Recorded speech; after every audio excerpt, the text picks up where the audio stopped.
Okay, this is the third day of clouds, and the sun is there, uh, somewhere around there, 8 o'clock, and it's been pretty cloudy this is the third day now. We're starting the third day, 8 o'clock.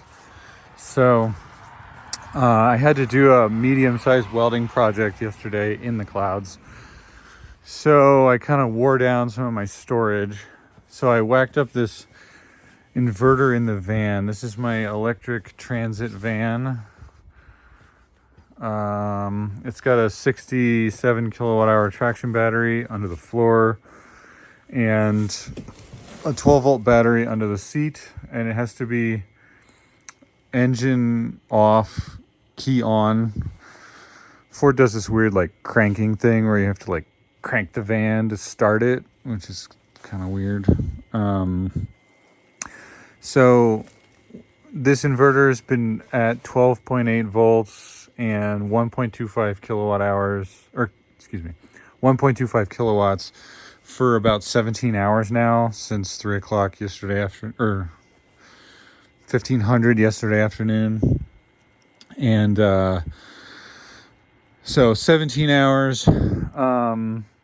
I have a little conversion loss. I'm drawing 1.25 on the inverter, but my charger is only putting 1000 watts into the battery. So I wouldn't make this a long-term kind of a plan, but for just getting me a little bit of extra power so I don't really have to worry about it during this cloudy day, it's been really good.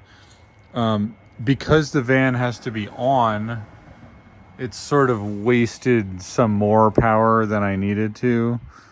But it's fine. I'm not really worried about it. That whole 17 hours has been about 50% of its capacity. So that's not really a big deal.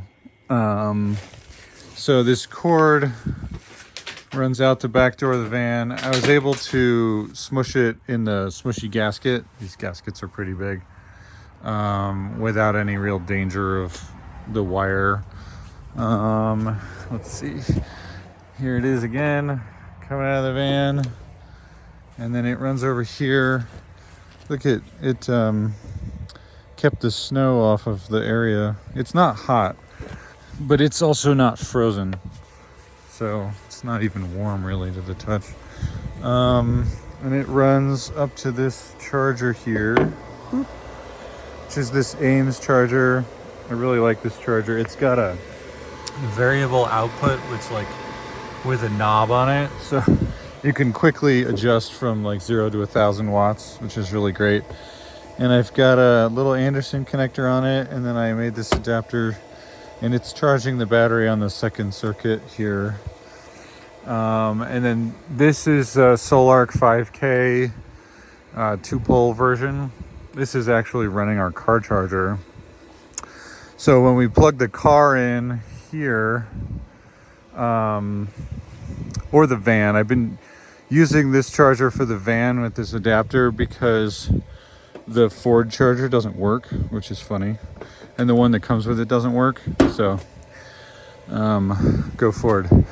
And this is another 1450, just in case you wanted to use that. I actually put this one in for the Ford charger, but it doesn't work, so I don't use it. And then this is a sort of another connection here that runs to our well. So this inverter is connected to our grid, which is a local thing. We don't actually have a utility here, but we call it the grid because the nomenclature in all the inverters and the grid buy, the grid sell it's just how it is. And so it would be difficult to call it something that's not that. And this connection here also has this grid interactive inverter from SMA, which runs the panels on top and the panels on the front. And this Solark 5K has 2 more arrays connected in this conduit. And one of them is up there. Oh God, let's focus on my hand. Up there, and then there's another one matching it, but you can't see over there. And so they feed solar into that usually. And this inverter is programmed to sell power to our grid between 9 p.m. and 5 a.m. So like the hardest working hours of the storage system. So it takes the storage in these batteries and inverts it and sells it through this conduit into the grid, which then loads on the grid. So this is our grid coming from that way, and then this is our grid going out to points over there. And things on the grid can use that power. And here it is again, runs up here with this cable. Things on the grid can use that power, and if nothing is going to use it, our TARDIS inverter will buy that power from its grid, sort of, and use it to charge its batteries. Look, an elk. Oh, that's funny. So this is all California CS63 cable, and we'll follow it some more. So all this cable is being replaced by a lot of these conduits here. Oops. A lot of these conduits over here. Once I install the trough, we'll re-pull the wires through there so we won't have these connections, but it'll be right there. It'll be way less of a kludge. So we have a few of these Extreme Box distribution. They come with a L630, so a locking 240 volt 30 amp outlet, which isn't really that useful because it doesn't carry a neutral. So I took the outlet out and I put a L1430 twist lock so it has a neutral. And so you can use these boxes to sort of split the grid. So we have like the grid comes in here and out there, and then we have another connection here. It's at 30 amps, but our loads are modest enough that works okay. Anyway, and then so we're going to follow it back. So this is actually walking towards the origin of the grid. I make air quotes again. You can see here we've got another box, and it again is splitting using that same method I just described and running. Oh, actually it's not splitting like that. I actually took on this one, I actually took out this outlet and I installed another 50 amp twist lock just like this one. So they're paralleled inside, and so it's not fused or anything, but the whole system is only 50 amps, so it's just paralleled. So this one's actually splitting all CS63 right now, you can see. And then this is the final connection over here. If you've seen any of my other videos, you've probably seen this before, but so this solark 15K is buying the power that the van is putting into the car charger battery, which is being sold overnight.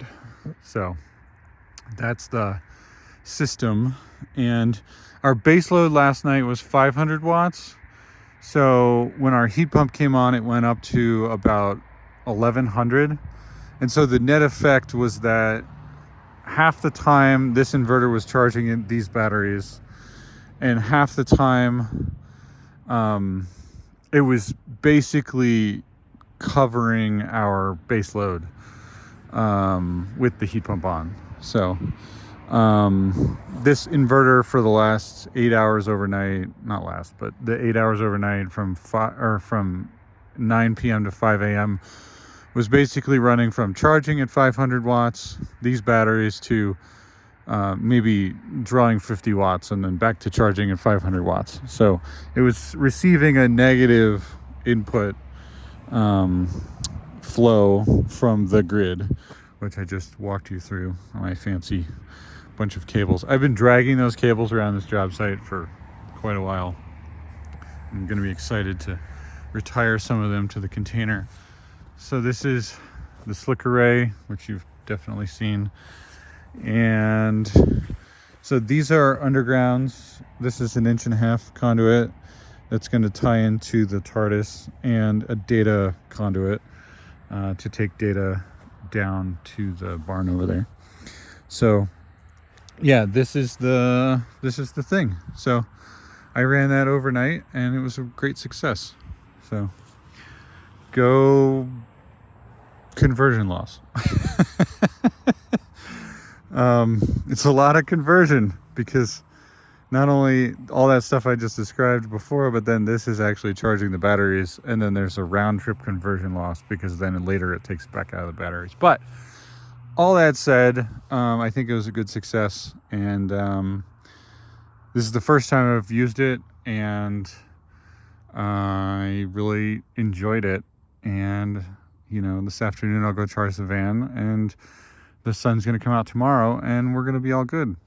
I believe the Beige battery, the one in the steel box underneath the car charger inverter, is at about 70% state of charge now. So it'll be high enough that when the cell function kicks in overnight, it'll sell all night long, because it usually only uses half of its capacity or less during that time. So I can unhook the van now, and it'll carry us through the night. So as long as we get to 9 o'clock, we'll get through to 5 o'clock in the morning, and then hopefully the sun will be out tomorrow. If we don't get any sun today, it'll still work. Anyway, thanks for watching. See ya.